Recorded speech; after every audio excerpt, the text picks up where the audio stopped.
ಇವತ್ ಕ್ರಿಯೇಟ್ ಮಾಡಿರೋ ಪ್ರಾಬ್ಲಮ್ ನನ್ಗೆ ಉಲ್ಟಾ ಆಗಿರಬಹುದು, ಆದ್ರೆ ನಾನ್ ಫಾಲೋ ಮಾಡ್ತಿರೋ ಫಾರ್ಮುಲಾ ಮಾತ್ರ ತಪ್ಪಲ್ಲ.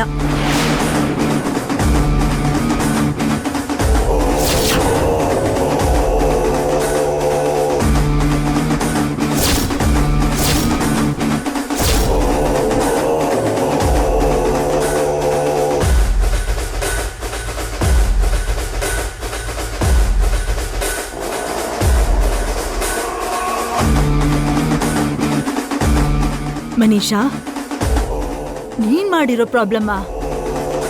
ಆ ಪ್ರಾಬ್ಲಮ್ಗೂ ನಿನ್ಗೂ ಏನ್ ಸಂಬಂಧ? ಹೇಳ್ ಮನೀಷಾ, ನಿನ್ನೆ ಕೇಳಿದ್ದು. ಅದು ಮಾಡಿರೋ ಪ್ರಾಬ್ಲಮ್ ಅಂದಿದ್ದಲ್ಲ ಅಜ್ಜಿ, ತಪ್ಪಿಸ್ಕೊಂಡ ಪ್ರಾಬ್ಲಮ್ ಅಂತ ಹೇಳಿ. ಆ ಪ್ರಾಬ್ಲಮ್ ಇಂದ ನಾನೇನೋ ತಪ್ಪಿಸ್ಕೊಂಡೆ, ಆದ್ರೆ ಪಾಪ ಭಾಗ್ಯ ತಪ್ಪಿಸ್ಕೊಳಕ್ಕಾಗ್ಲಿಲ್ಲ. ಅದಕ್ಕೆ ತುಂಬಾ ಬೇಜಾರಾಗ್ತದೆ. ಆ ವಿಷಯನೇ ಆಂಟಿ ಹತ್ರ ಶೇರ್ ಮಾಡ್ಕೋತಿದ್ದೆ, ಅಷ್ಟರಲ್ಲೇ ನೀವು ಬಂದ್ರಿ. ಓ ಹಾಗಾ? ವಯಸ್ಸಾಗ್ತಿದ್ಯಲ್ಲ ಮನೀಷಾ, ಅದಕ್ಕೆ ಒಂದ್ ಹೇಳಿದ್ರೆ ನನಗೆ ಇನ್ನೊಂದ್ ತರ ಕೇಳಿಸ್ತಾ ಇದೆ. ನೀನ್ ಹೇಳಿದ್ದು ನಿಜ. ಪಾಪ ಭಾಗ್ಯಂಗೆ ನಿಜವಾಗ್ಲೂ ಎಂತ ಕಷ್ಟ ಎದುರಾಯ್ತು ನೋಡು. ಹೋಗ್ಲಿ ಬಿಡು, ಆ ದೇವ್ರ ದಯೆಯಿಂದ ಬದುಕಿ ವಾಪಸ್ ಬಂದಿದ್ದಾಳೆ, ಅದೇ ನಮಗ್ ದೊಡ್ಡ ವಿಷಯ.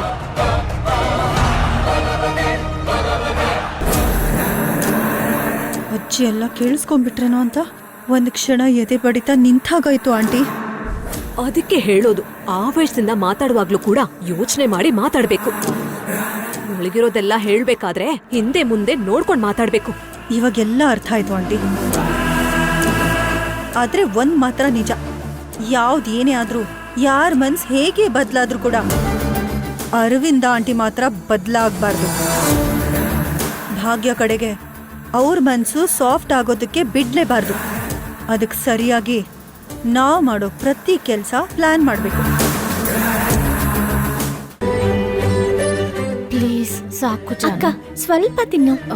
ಹಸ್ವಾಗ್ತಿಲ್ಲ ಜನು, ಆಮೇಲೆ ತಿಂತೀನಿ. ಅಕ್ಕ, ನೀನು ಟ್ಯಾಬ್ಲೆಟ್ ತಗೋಬೇಕು ಅಂದ್ರೆ ಇದನ್ನ ತಿನ್ಬೇಕು. ತಿನ್ನು. ಬೇಡ ಜಾನು, ಆಮೇಲೆ. ಅಕ್ಕ ಪ್ಲೀಸ್ ಅಕ್ಕ ತಿನ್ನು, ಪ್ಲೀಸ್ ಅಕ್ಕ. ಸ್ವಲ್ಪ ತಿನ್ನಕ್ಕ, ಪ್ಲೀಸ್ ಅಕ್ಕ. ಸ್ವಲ್ಪ ತಿನ್ನು. ಹಸ್ವಾಗ್ತಿಲ್ಲ ನನ್ಗೆ. ಜಾನು, ಕುಡಿಲಿ.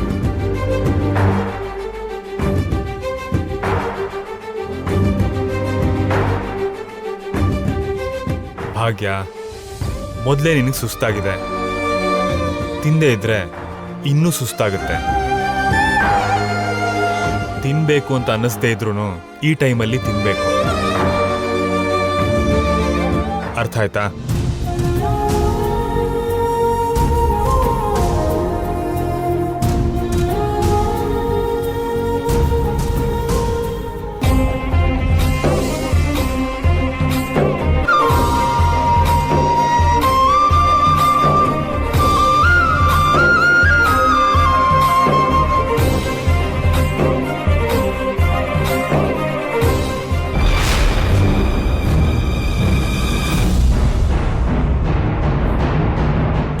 What is this, Mitra?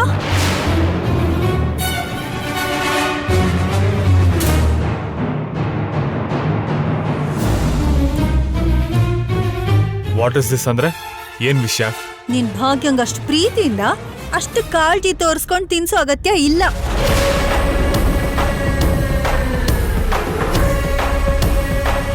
ಪಕ್ಕದಲ್ಲೇ ಅವಳ ತಂಗಿ ಇದ್ದಾಳಲ್ವಾ, ಆ ಪ್ರೀತಿ ಅವಳೇ ತೋರಿಸಬಹುದು.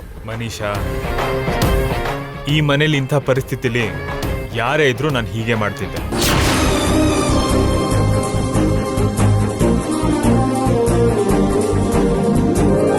ನೀನು ಅನವಶ್ಯಕವಾಗಿ ಭೂತ್ ಕನ್ನಡಿ ಹಾಕೊಂಡು ನೋಡ್ತಿದ್ಯಾ. ಇಲ್ಲ ಮಿತ್ರ, ನೀನ್ ತುಂಬಾ ಬದಲಾಗಿದ್ಯಾ. ಇದಕ್ಕೂ ಮೊದಲು ಅವಳ ಮೇಲೆ ಯಾವತ್ತೂ ಇಲ್ದಿರೋ ಕೇರ್ ತೋರಿಸ್ತಿದ್ಯಾ.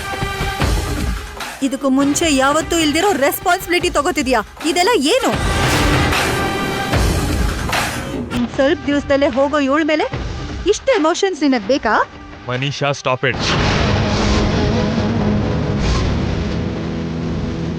ಯಾವಾಗ್ಲೂ ನಿನ್ ದೃಷ್ಟಿಕೋನದಲ್ಲೇ ಪರಿಸ್ಥಿತಿಗಳನ್ನ ನೋಡ್ಬೇಡ. ಬೇರೆ ದೃಷ್ಟಿಕೋನದಲ್ಲೂ ನೋಡೋದನ್ನು ಕಲ್ತ್ಕೋ.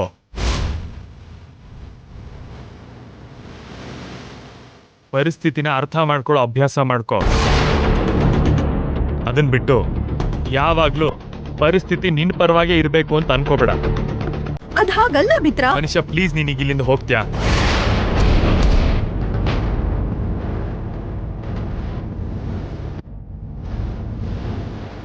ನಿನಗೆ ಹೇಳಿದ್ದು ಹೋಗು.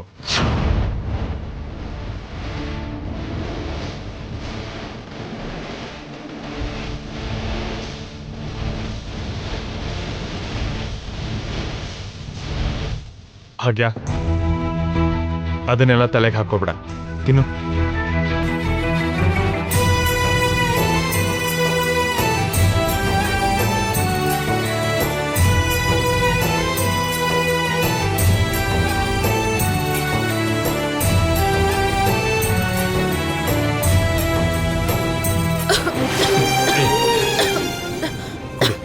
ಹ್ಮ್.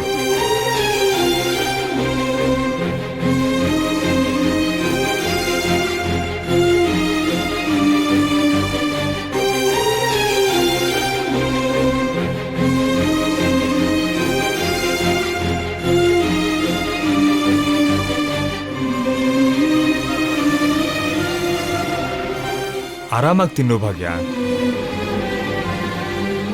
ನೋಡ್ದ್ಯಾ ಅಮ್ಮ, ಭಾಗ್ಯಂಗೆ ಕಷ್ಟ ಬಂದ್ ಕೂಡ್ಲೆ ಮಿತ್ರ ಎಷ್ಟು ಕೇರಿಂಗ್ ಆಗಿ ನೋಡ್ಕೋತಾ ಇದ್ದಾನೆ ಅಂತ.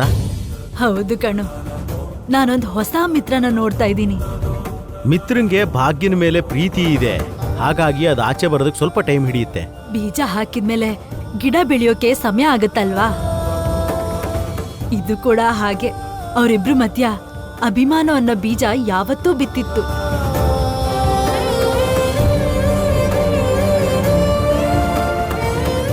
ಅದ್ರ ಪ್ರತಿಫಲ ಈಗ ನಮಗೆ ಕಾಣಿಸ್ತಿದೆ ನೋಡು.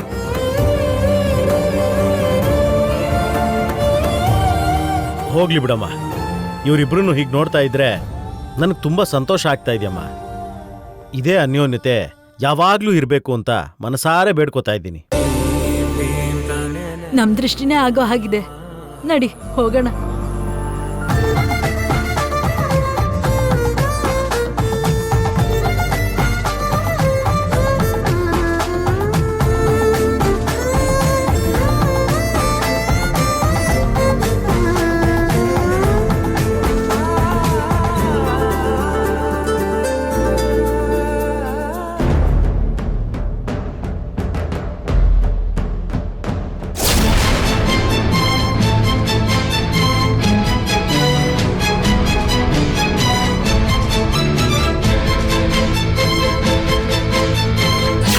ಆದ್ರೆ ಭಾಗ್ಯದಿಂದನೇ ಮಿತ್ರಗೆ ಅಪಾಯ ಆಗ್ತಿರೋದು ಅಂತ ಪ್ರತಿ ಸಲ ಪ್ರೂವ್ ಆಗ್ತಾನೇ ಇದೆ. ಇವತ್ತು ಭಾಗ್ಯ ಕ್ವಾರಿ ಹತ್ರ ಹೋಗದೆ ಇದ್ದಿದ್ರೆ ಮಿತ್ರಗೆ ಈ ಪ್ರಮಾದ ಬರ್ತಾನೆ ಇರ್ಲಿಲ್ಲ. ಈ ಸಮಯದಲ್ಲಿ ಮಿತ್ರ ಭಾಗ್ಯನ್ಗೆ ಹತ್ರ ಆಗೋದು ಅಷ್ಟೊಂದು ಒಳ್ಳೇದಲ್ಲ. ಭಾಗ್ಯ ಎಷ್ಟೇ ಒಳ್ಳೆ ಹುಡುಗಿ ಆಗಿರಬಹುದು, ಎಷ್ಟು ದೊಡ್ಡ ವ್ಯಕ್ತಿ ಆದ್ರೂ ಆಗಿರಬಹುದು, ಆದ್ರೆ ಮಿತ್ರನ್ ಜೀವನದಲ್ಲಿ ಮಾತ್ರ ಅವಳಿರೋದು ಒಳ್ಳೇದಲ್ಲ. ಹೇಗಾದ್ರೂ ಅವರಿಬ್ರು ನಡುವೆ ಅಂತರ ಹೆಚ್ಚಬೇಕು, ಶಾಶ್ವತವಾಗಿ ಅವರು ದೂರ ಆಗ್ಬೇಕು. ಇಲ್ಲ ಅಂದ್ರೆ ಮಿತ್ರನ್ ಜೀವನದಲ್ಲಿ ಪ್ರಶ್ನಾರ್ಥಕ ಹಾಗೆ ಉಳಿದೋಗುತ್ತೆ.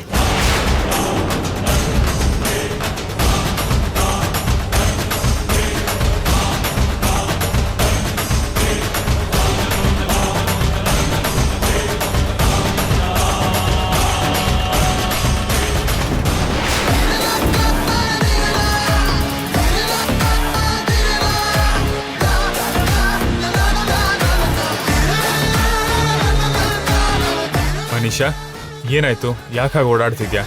ಏನಾಯ್ತು ನಿನಗ್ ಗೊತ್ತಿಲ್ವಾ? ನೀನ್ ಭಾಗ್ಯಂಗೋಸ್ಕರ ಒದ್ದಾಡೋ ಪ್ರತಿಯೊಂದ್ ಕ್ಷಣ ನನ್ ಹಾರ್ಟ್ ಅಲ್ಲಿ ಒಂದ್ ಸೂಜಿ ಚುಚ್ಚದಾಗಿರತ್ತೆ. ಅವಳ ಮೇಲ್ ನೀನ್ ಕೇರ್ ತೋರ್ಸೋ ಪ್ರತಿ ಸಲ ನನಗ್ ಸತ್ತು ಬದುಕ್ತಿರೋ ಹಾಗನ್ಸತ್ತೆ.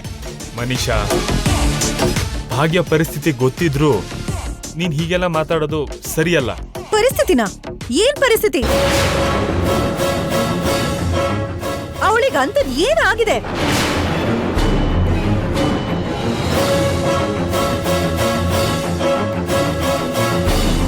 ಅವಳು ಆರಾಮಾಗೆ ಇದ್ದಾಳಲ್ವಾ?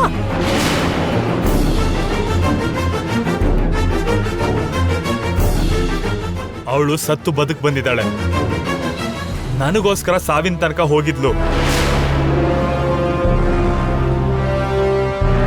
ಅವಳು ಮತ್ತೆ ಮೊದ್ಲಿನ ತರ ಆಗ್ಬೇಕು ಅಂದ್ರೆ ಸ್ವಲ್ಪನಾದ್ರೂ ಕಾಳಜಿ ವಹಿಸ್ಬೇಕು, ಸ್ವಲ್ಪ ಆದ್ರೂ ಪ್ರೀತಿಯಿಂದ ಮಾತಾಡ್ಬೇಕು. ಅದನ್ನ ನನ್ನ ಕರ್ತವ್ಯ ಅನ್ಕೊಂಡ್ ಮಾಡ್ತಿದ್ದೀನಿ. ಆದ್ರೆ ನೀನು ಅದನ್ನ ತಪ್ಪು ದೃಷ್ಟಿಲಿ ನೋಡ್ಕೊಂಡು ಗಲಾಟೆ ಮಾಡ್ತಾ ಇದ್ಯಾ. ನನ್ ದೃಷ್ಟಿಯಲ್ಲಿ ಅದು ಖಂಡಿತವಾಗ್ಲೂ ತಪ್ಪೇ ಮಿತ್ರ. ನಿನ್ನ ಪ್ರೀತಿಸ್ತಿರೋ ನಾನು ನಿನ್ ಎದುರಿಗೆ ಇದ್ದೀನಿ. ನಿನ್ ಮದುವೆ ಆಗ್ಬೇಕಾಗಿರೋ ನಾನು ನಿನ್ ಜೊತೆನೇ ಇದ್ದೀನಿ. ನನ್ ಮುಂದೆ ನೀನ್ ಭಾಗ್ಯ ಜೊತೆ ಅಷ್ಟು ಪ್ರೀತಿಯಿಂದ ಮಾತಾಡ್ತಿದ್ರೆ ನನ್ಗೇನ್ ಅನ್ಸುತ್ತೆ ಅಂತ ಕೂಡ ನೀನ್ ಯೋಚನೆನೂ ಮಾಡ್ತಿಲ್ಲ.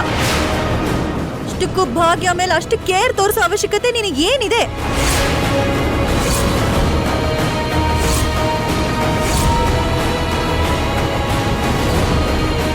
ಅದು ಸಾಲದೆ ಮೇಲ್ ಬಿದ್ದು ಪದೇ ಪದೇ ಪ್ರೀತಿ ತೋರಿಸೋ ಅಗತ್ಯ ಏನಿದೆ?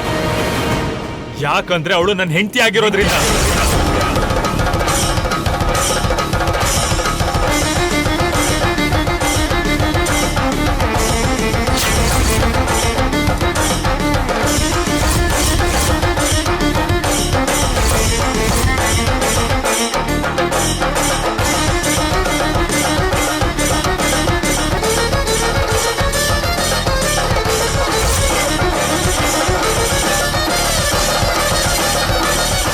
ಯಾಕಂದ್ರೆ ಭಾಗ್ಯ ಕುತ್ತಿಗೆಗೆ ನಾನು ತಾಳಿ ಕಟ್ಟಿದ್ದೀನಿ.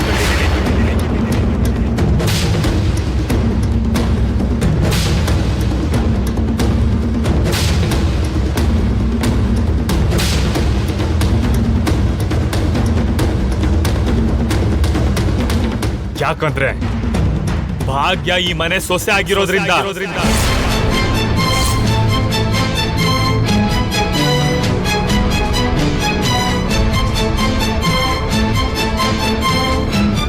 ಏನ್ ಮಾತಾಡ್ತಿದ್ಯಾ ಮಿತ್ರ? ಭಾಗ್ಯನ ನೀನಿನ್ನೂ ಹೆಂಡತಿಯಾಗಿ ನೋಡ್ತಿದ್ಯಾ?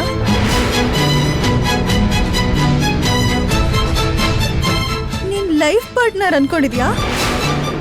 ನೀನೇ ಅವಳಿಗೆ ಎಲ್ಲ ಅಂತ ಅನ್ಕೊಂಡಿದ್ಯಾ? ಯಾರು ಅನ್ಕೊಳ್ಳಿ ಬಿಡ್ಲಿ, ಅವಳ ಕುತ್ತಿಗೆಗೆ ನಾನು ತಾಳಿ ಕಟ್ಟಿದ ಮೇಲೆ ಅವಳಿಗೆ ನಾನು ಗಂಡನೇ.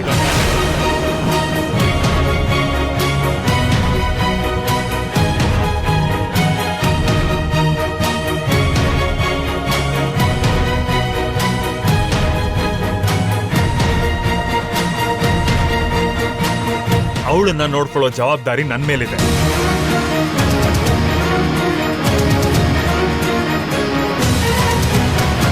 ಇಂಥ ಪರಿಸ್ಥಿತಿಲಿ ಇದ್ದಾಗ್ಲೂ ಕೂಡ ನಾನು ಭಾಗ್ಯನ ಚೆನ್ನಾಗಿ ನೋಡ್ಕೊಳ್ದೇ ಇದ್ರೆ ಮನುಷ್ಯ ಅನ್ನೋ ಪದಕ್ಕೆ ಅರ್ಥನೇ ಗೊತ್ತಿಲ್ದಿರೋನಾಗ್ತೀನಿ.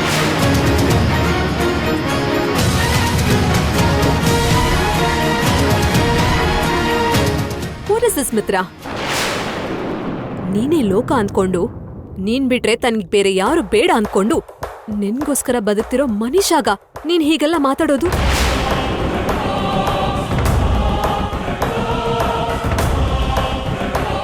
ನಿನ್ ಜೀವನದಿಂದ ಭಾಗ್ಯ ಯಾವಾಗ ಹೋಗ್ತಾಳೆ, ನಿನ್ ಹೆಂಡತಿ ಸ್ಥಾನಕ್ಕೆ ಯಾವಾಗ ಭರ್ತಿ ಮಾಡೋಣ ಅಂತ ಮನುಷ್ಯ ಕಾಯ್ತಾನೆ ಇದ್ದಾಳೆ. ಪ್ರೀತಿಸಿರೋ ನಿನ್ನ ಬೇರೆಯವ್ರ ಜೊತೆ ಮದುವೆ ಆಗಕ್ ಬಿಟ್ಟು ಯಾವತ್ತೋ ತ್ಯಾಗ ಮಾಡಿದಾಳೆ. ಮನುಷ್ಯ ಮಾಡಿರೋ ತ್ಯಾಗನ ಮರ್ತು ಅವಳ ಮನ್ಸಿಗೆ ಇನ್ನೂ ಗಾಯ ಮಾಡ್ತೀಯಲ್ಲ, ತಪ್ಪು ಮಿತ್ರ.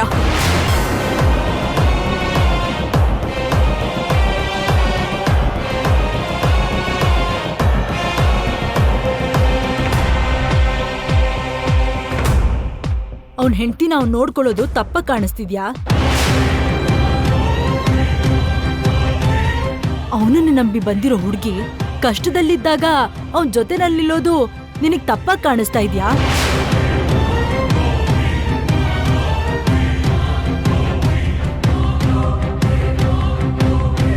ತನ್ನ ಹೆಂಡತಿನ ಗಂಡ ಹೀಗೆ ನೋಡ್ಕೋಬೇಕು. ಹೆಂಡತಿ ಕಷ್ಟ ಬಂದಾಗ ಹೀಗೆ ಸೇವೆ ಮಾಡಬೇಕು.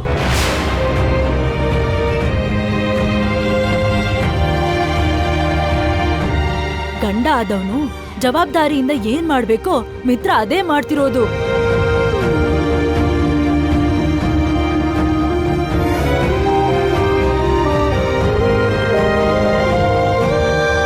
ಅದನ್ನೆಲ್ಲ ನೀವ್ ಯಾಕೆ ತಪ್ಪಂತ ಹೇಳ್ತಿದ್ದೀರಾ? ಯಾಕಂದ್ರೆ ಒಂದ್ ಕಾಲದಲ್ಲಿ ಮನುಷ್ಯನ ಮದ್ವೆ ಆಗ್ತೀನಿ ಅಂತ ಮಿತ್ರ ಮಾತ್ ಕೊಟ್ಟಿದ್ದಕ್ಕೆ.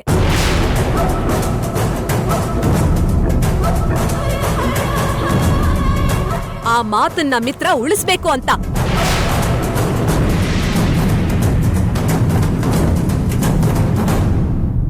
ಆ ಮಾತಿಗೋಸ್ಕರನೇ ಮನೀಷಾ ಇನ್ನು ಮಿತ್ರಗೋಸ್ಕರ ಕಾಯ್ತಿರೋದಕ್ಕೆ. ದೇವಯಾನಿ, ಮುಂದೆ ಭವಿಷ್ಯದಲ್ಲಿ ಏನಾಗುತ್ತೆ ಅಂತ ಗೊತ್ತಿಲ್ಲ. ಹಾಗಂತ ಹೇಳಿ ಮಿತ್ರನಿಗೂ ಭಾಗ್ಯನಿಗೂ ಇನ್ನೂ ಡಿವೋರ್ಸ್ ಕೂಡ ಆಗಿಲ್ಲ. ಆ ಡಿವೋರ್ಸ್ ಸಿಗೋವರೆಗೂ ಭಾಗ್ಯ ಮಿತ್ರನಿಗೆ ಹೆಂಡತಿಯಾಗೇ ಇರ್ತಾಳೆ. ಭಾಗ್ಯನ ಜವಾಬ್ದಾರಿ ಮಿತ್ರಂದೇ ಆಗಿರುತ್ತೆ.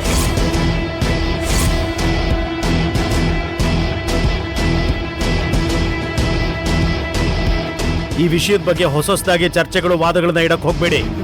ಅರ್ಥ ಇಲ್ದಿರುವಂತ ರಾದ್ದಾಂತಗಳು ಈ ಮನೆಯಲ್ಲಿ ನಡಿಕೂಡ್ದು.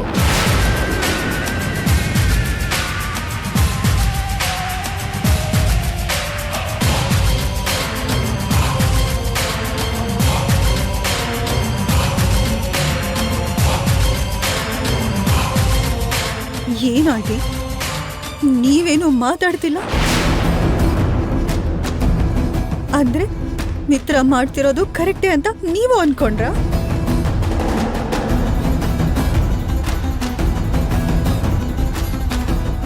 ಮಿತ್ರನೇ ನಂಬಿರೋ ನನಗೆ ಅನ್ಯಾಯ ಆದ್ರೂ ಪರವಾಗಿಲ್ಲ ಅಂತ ಬಿಟ್ಬಿಡ್ತೀರಾ?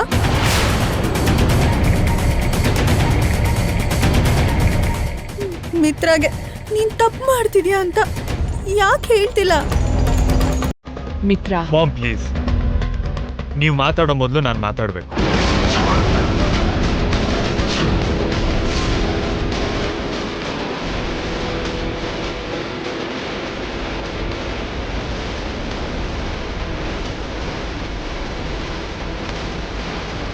ಮನೀಷಾಗ ಅನ್ಯಾಯ ಮಾಡ್ಬೇಕನ್ನೋ ಆಲೋಚನೆ ನನ್ಗೆ ಯಾವತ್ತೂ ಇರಲಿಲ್ಲ.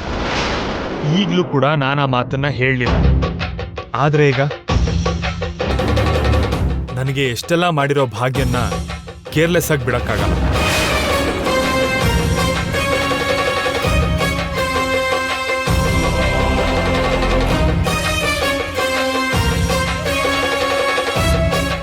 ಒಬ್ಬ ಮನುಷ್ಯನಾಗಿ ನಾನು ನನ್ನ ಧರ್ಮನ ಮಾಡಬೇಕು. ಅದಕ್ಕೆ ಭಾಗ್ಯ ವಿಷಯದಲ್ಲಿ ಡಾಕ್ಟರ್ ಏನು ಮಾಡಕ್ಕಾಗಲ್ಲ ಅಂದಾಗ ನನಗೆ ಬೇರೆ ದಾರಿನೇ ಇಲ್ಲದೆ ದೇವ್ರ ಸುತ್ತ ತಣ್ಣೀರ್ ಬಟ್ಟೆಯಲ್ಲಿ ಅಷ್ಟು ಪ್ರದಕ್ಷಿಣೆ ಮಾಡಿದ್ದು.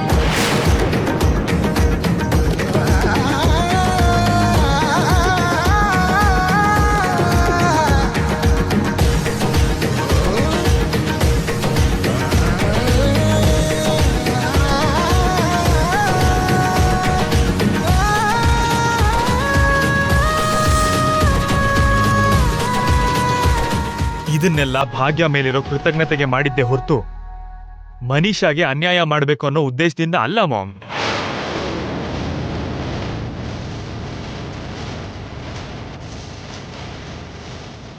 ಮಾಮ್, ಈಗ ಹೇಳಿ.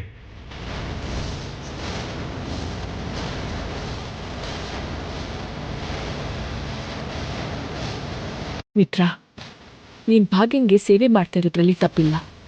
ಆದ್ರೆ ಅವಳಗ್ ಹತ್ರ ಆಗ್ತಾ ನಿನಗ್ ನಂಬ್ಕೊಂಡಿರೋ ಹುಡುಗಿಗೆ ಮನ್ಸಕ್ ಕಷ್ಟ ಆಗೋ ಹಾಗೆ ನಡ್ಕೋತಾ ಇರೋದು ತಪ್ಪು ಮಿತ್ರ.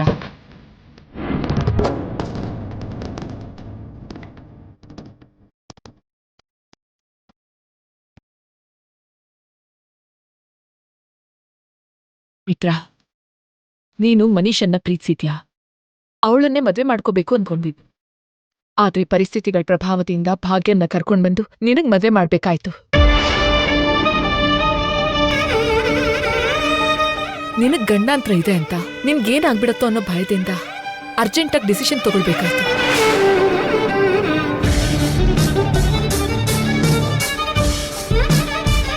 ಆದ್ರೆ ಇವಾಗ ನಿನ್ಗೆ ಭಾಗ್ಯನಿಂದನೇ ಗಂಡಾಂತರಗಳು ಎದುರಾಗ್ತಾ ಇದ್ರೆ ಭಾಗ್ಯನ್ನ ನಿನ್ನಿಂದ ದೂರ ಮಾಡಕ್ಕಾಗ್ದೆ, ಹಾಗಂತ ನಿನ್ಗೋಸ್ಕರ ಎದುರು ನೋಡ್ತಾ ಇರೋ ಹುಡುಗಿನ ತಕ್ಷಣ ನಿನ್ ಜೊತೆ ಮದ್ವೆ ಮಾಡ್ಕೊಡಕ್ಕಾಗ್ದೆ ನಾವೆಲ್ಲ ತುಂಬಾ ಒದ್ದಾಡ್ತಾ ಇದೀವಿ ಕಣೋ.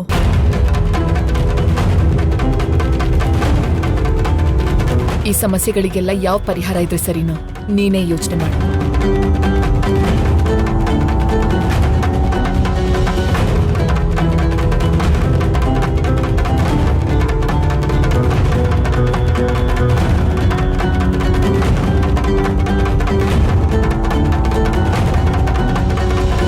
ಮಿತ್ರ, ಯಾವ್ದು ಹೇಗೆ ಇರಲಿ, ಒಬ್ಬ ಹೆಂಡತಿ ಜೊತೆ ಗಂಡ ಹೇಗಿರ್ಬೇಕೋ ನೀನ್ ಹಾಗೆ ಇದೆಯಾ.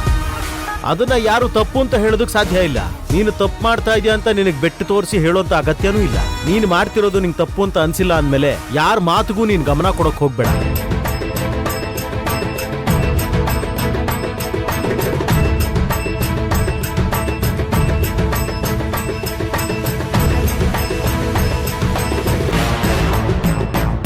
ಅಣ್ಣ,